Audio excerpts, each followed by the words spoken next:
Hey there, thanks for stopping by the podcast today. I just want to let you know that I, Max Willett, recently got my real estate license, as you can see right here. If you're listening, you can't see it, but I got my real estate license in the state of Rhode Island. I'm currently with Keller Williams Coastal, and if you're interested in buying or selling a house in the state of Rhode Island, I'd be more than happy to help you.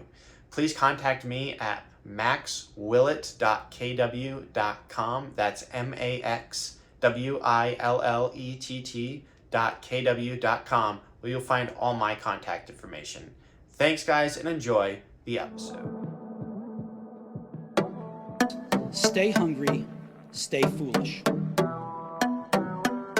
We choose to go to the moon in this decade and do the other things, not because they are easy, but because they are hard. I have a dream. Will one day live in a nation where they will not be judged by the color of their skin, but by the content of their character. Hello, and welcome back to the Knowledge is Power podcast. I got another great guest on the podcast today, so if you want to go ahead and introduce yourself, that would be great. Thank you, Max. My name is James Diossa. I am a candidate for Rhode Island Treasurer and the Democratic nominee in this election.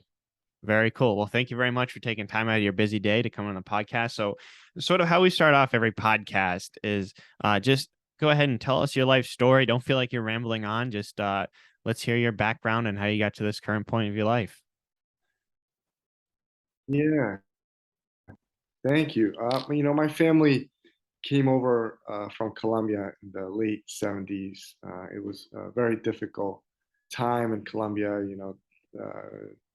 There was a lot of corruption. Violence was just on a pickup because of the drug wars. And my father in particular made the decision that if he wanted to have a family in the future, that the United States would be the best place to have a family. And so he made the decision to come to the United States first, living in New York for a few years, and then he moved up with other family to Central Falls because it was a small Colombian community that was growing, and their reason for being in Central Falls is because of the textile mills, and there's a lot of opportunity for employment. And so he made that decision to come to Central Falls. Later, bringing over my mother, where they had me. I was born in Providence, so as my siblings, and we chose Central Falls as our home. And because of my dad's job in one of the manufacturing companies in Falls, and because he was a union member for almost 33 years, he was able to buy his first home, be able to provide the best support for me and my brothers, and we never missed a meal. And so because of that, I think that was a strong foundation for why me and my brothers have been very successful. But I grew up in the public school systems in Central Falls, graduated in 2003, went off to Becker College to study.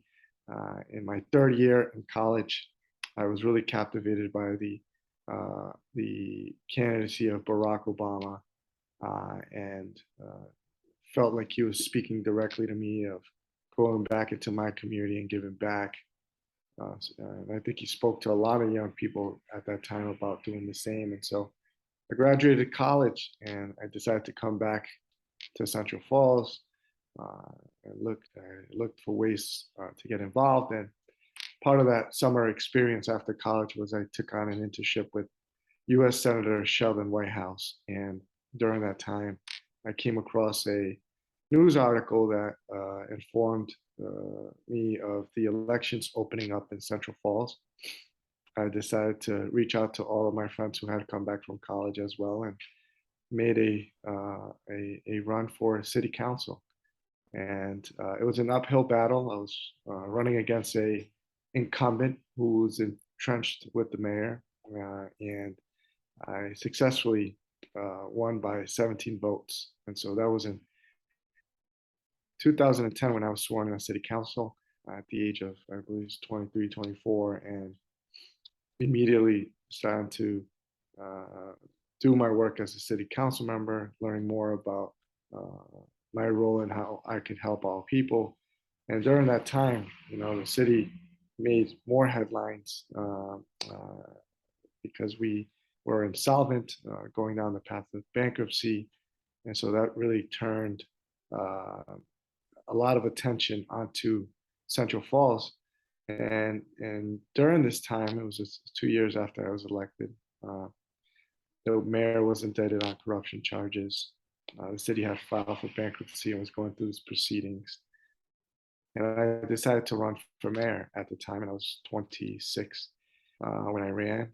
I ran against a former mayor, former police chief, a firefighter, a community advocate, and one other person. And I was fortunate enough to win in the primary with 60% of the vote. And in the runoff, in the general, I also won by 60% of the vote. And I was elected mayor in 2012 and sworn in 2013. And so it was a really, really great experience. I was able to really energize a new generation of people who were disconnected to City Hall.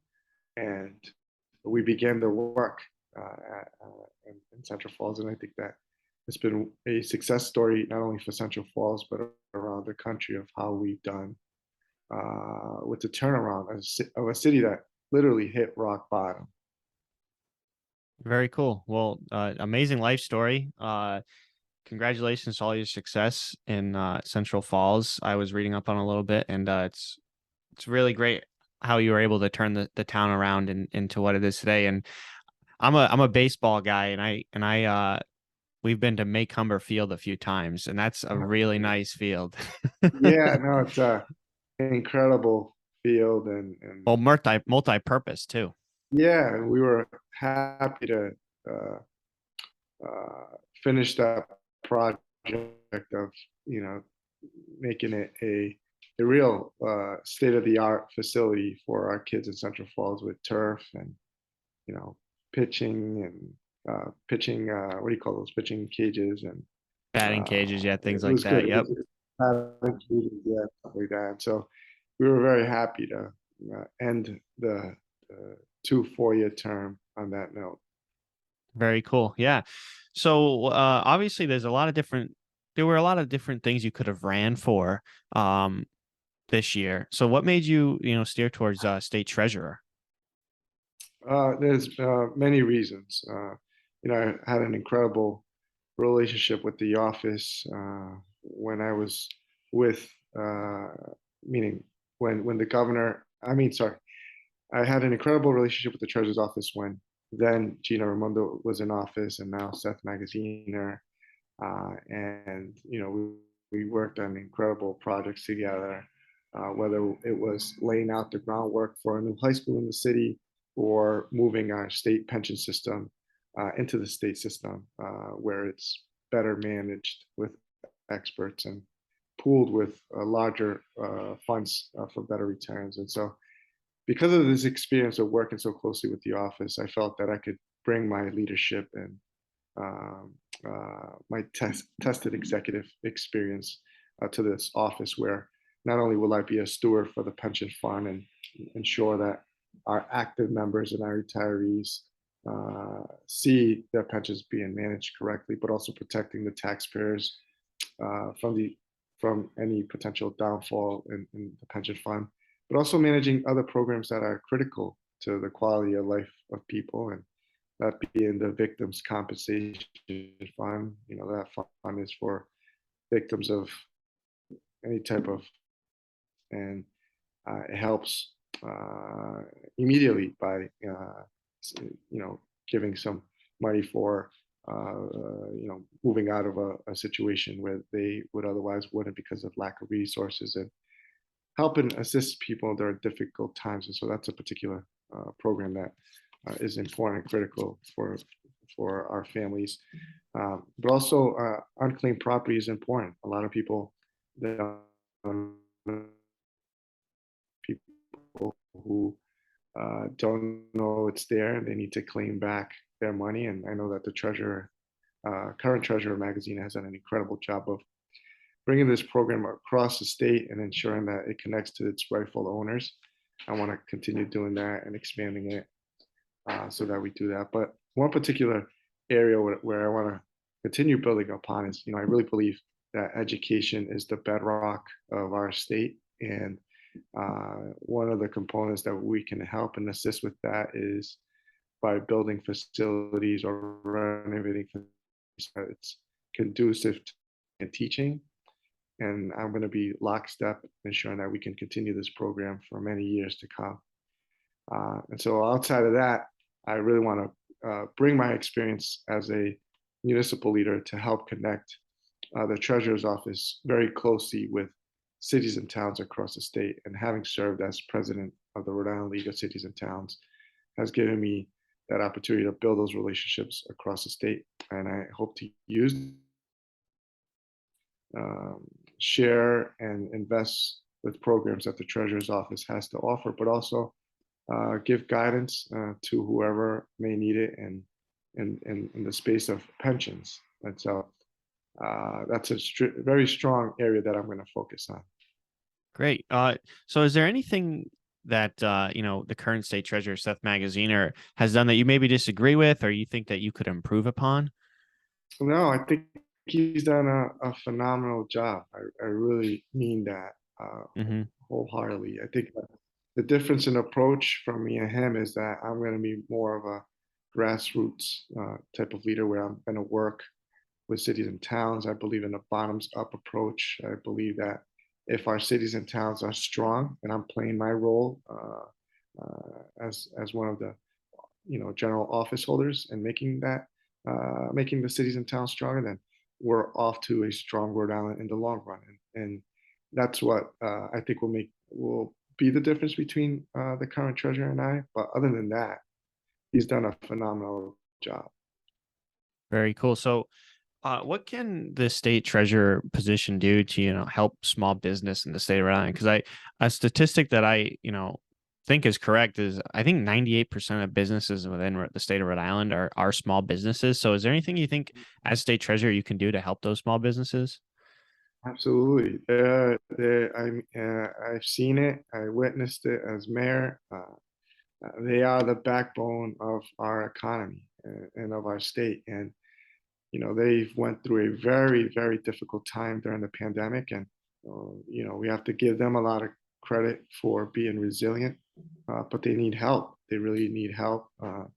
We're still able to go to the small convenience store and pick up our goods without much disruption, or enjoy a good meal with the understanding that there's a shortage of people that are not working in the restaurant industry, and so they need support as well. And one of the areas that I believe we can be most helpful is, with this, the current treasurer created a bank local program where he's been able to work with local banks in our state and providing money to back up loans that go. Hey there, listeners. Thanks for stopping by to the podcast today. Please, before you're done listening to this episode, leave us a review. If you're on Spotify, you can review now, and you can also review on Apple Podcasts. But if there's any platforms that I'm forgetting about and you can leave us a review, please do so. If you're happening to watch this on YouTube, and if you don't know, you can watch these podcasts on YouTube now, please like and subscribe to the channel and share the episode as well. So thanks for stopping by, everybody, and enjoy the episode. Our small business community, and that's a good way to help our small business community, whether it is to expand or upgrade facilities or make investments.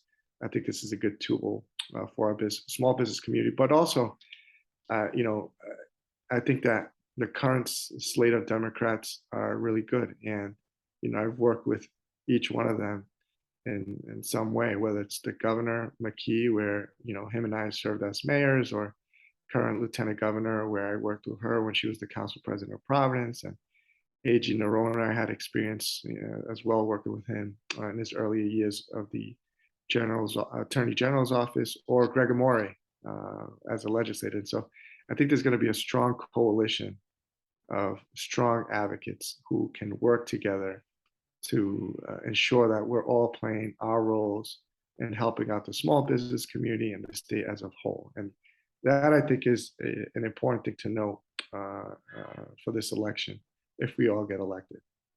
Very cool. So, as I mentioned before, James Lathrop was on the podcast, the Republican nominee, I guess, for this position. And he said that, the state treasurer position isn't really a political position. And it doesn't really, there's really not a huge difference in how a Republican or a Democrat would manage the position. Do you think that's a true statement? Do you think that's a good statement?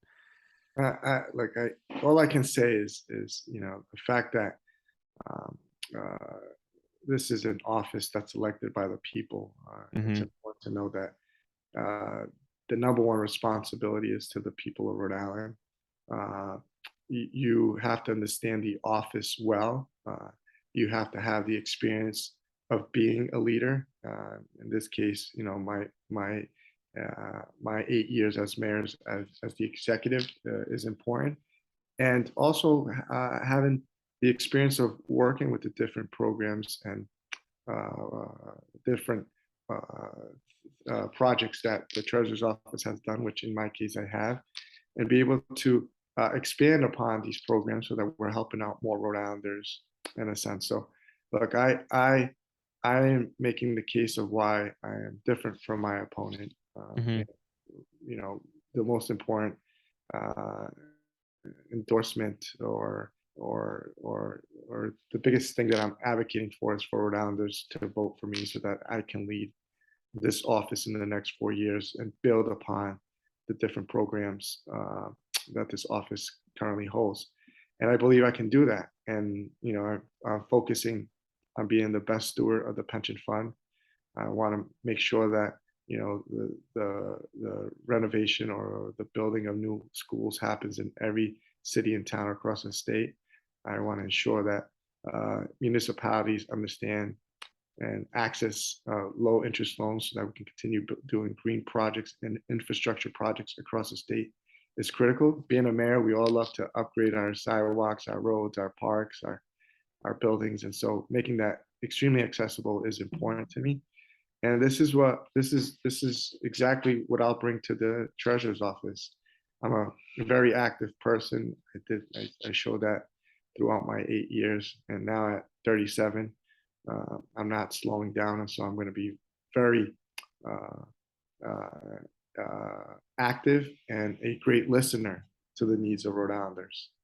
Great. What do you think the most important task as state treasurer is out of all the different, responsibilities you have? What do you think is the most important?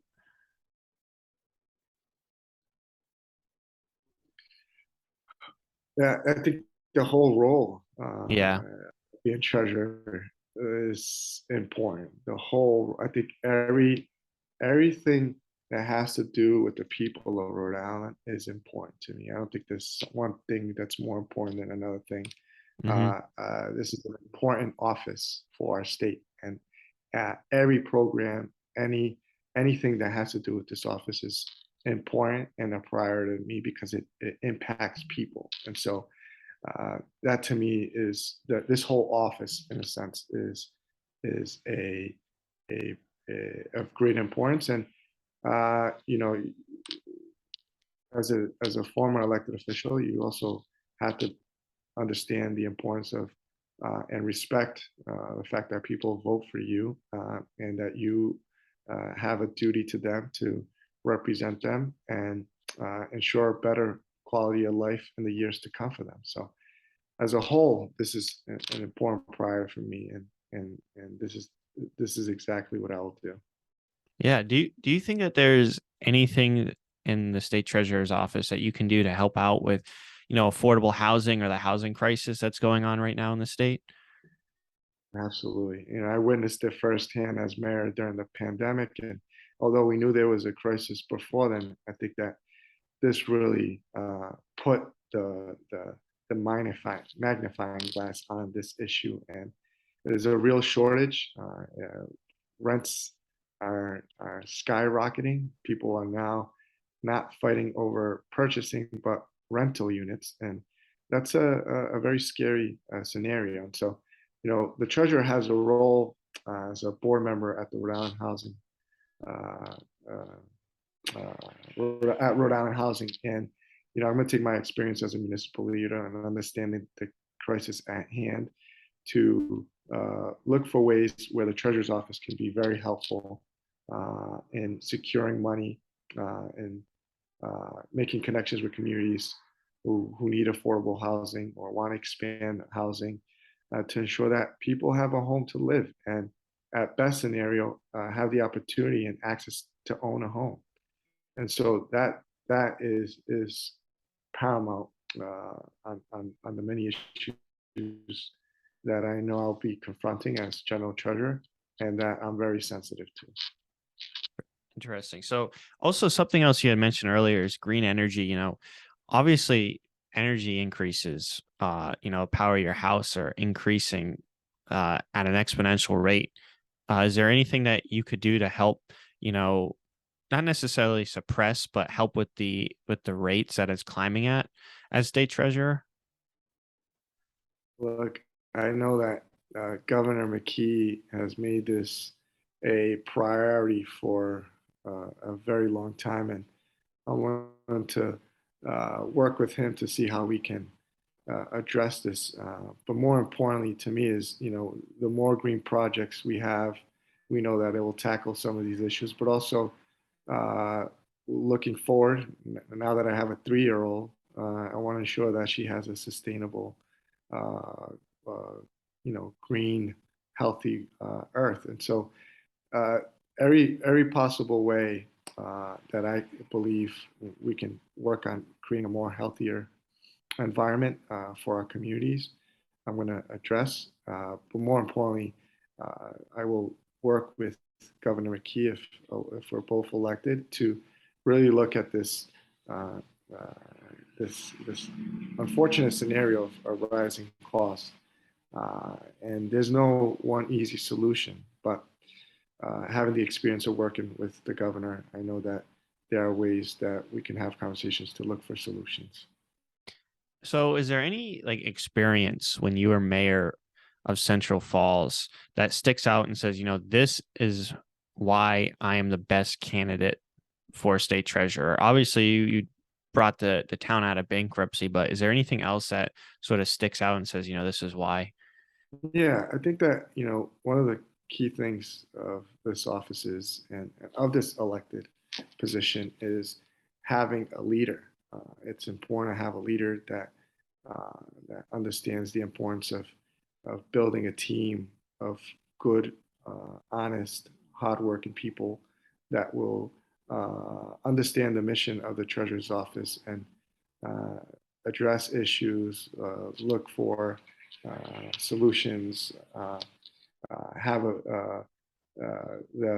the understanding of what the core mission is, which is helping people every single day. I have that experience. I have that experience of being a leader where I have to make tough decisions. I have the experience of managing pensions in Central Falls. I have the experience of knowing that when the city of Central Falls went into bankruptcy, our bond status was at junk status, and I was able to move it out of junk bond status before I left into investment grade. So understanding all of that, I believe, equips me and gives me the experience of being a good treasurer. And I manage over 130 people in the city, and this is a much smaller office, and so I have the ability to manage, but also deliver services like I did in Central Falls with the different programs of the treasurer's office.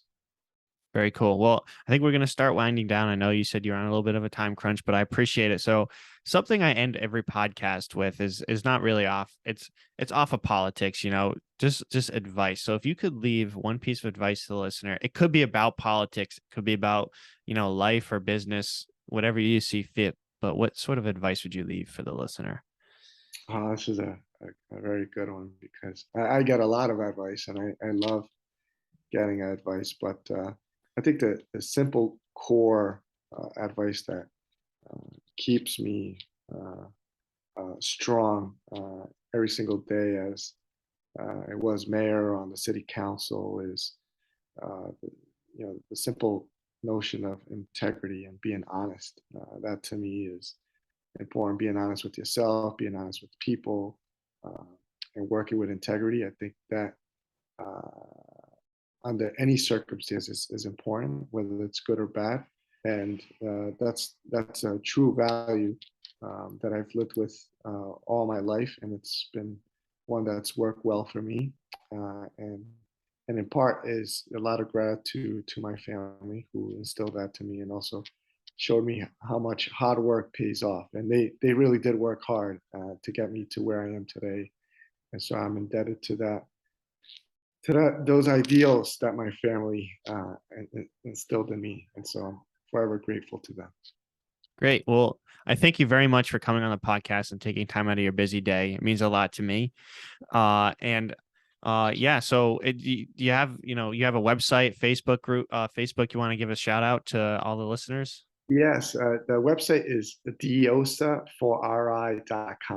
and you can find more about my person, more about the different positions that I will take as treasurer, and also a vision. And so please go to the website. And if you're interested in volunteering or supporting the campaign, you will also find information there.